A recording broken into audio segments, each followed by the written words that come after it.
Don't worry about buying those low-carb chips that are about $5 million. I have the perfect recipe for amazing diabetic chips that's crispy, amazing. It's not going to break the bank, and say bye-bye to this. I cannot wait to show you how to make this. This recipe has one ingredient only. That is right, just one. Now, at the end of this video, I'm going to show you a couple other ingredients you could add to make this chip your own. Just one, and it's the Egg Life Wraps. I love these. You can see on the label right here, 25 calories, 5 grams of protein, 0 grams of carbs, 0 grams of saturated fat. I know y'all can read, but I gotta just reiterate how amazing this is. And if you flip the label over, everybody's gonna kind of, claw my eyes out if I don't tell them what it's made with. And I understand, put it in the comments section. I know y'all do. I got a pretty active Facebook page. I'm Dietitian Shelly. People love to tell me some stuff, and I'm like, y'all relax, chill. We all get along. Let's be friends. If you don't like a recipe, move on. But we have egg whites and xanthan gum.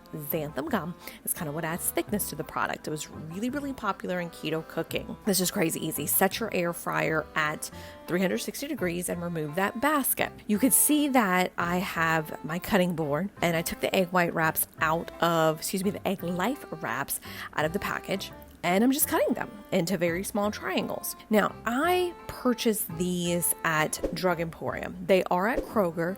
They are at Target. Target's a store I don't talk about in here because y'all know I'm bougie on a bayou. I shop at Kroger, Walmart, Drug Emporium, Sam's a lot of times. I don't have a Costco in my town. I refuse to walk into Whole Foods. I did one time and I was like, I don't belong here. Not making fun if you do shop there. I think that's awesome. I just ain't got the budget for it. Boo, I got 2 kids. But I'm saving time. I'm cutting these into triangles. You can notice I'm placing them into our air fryer. I'm not worried about them being on top of each other because, again, the air is going to blow and these are light. They're kind of going to fly around a little bit. And what we're going to do is we're going to cook these in 5-minute increments. So I cook them for 5 minutes and then I check on them, and for this amount I cooked them actually another 10 minutes, so I did 2 more rounds at 5 minutes. You see I have our Redmond real salt right here. This is where you add your personality. You can spray these with a little bit of nonstick cooking spray.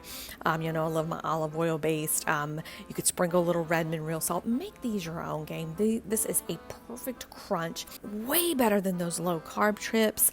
And let me know what you think of these. If you're gonna try them, let me know in the comments section, or if you have some suggestions for flavors, I'd love to know. And also, I would love if you would subscribe. Take care, gang.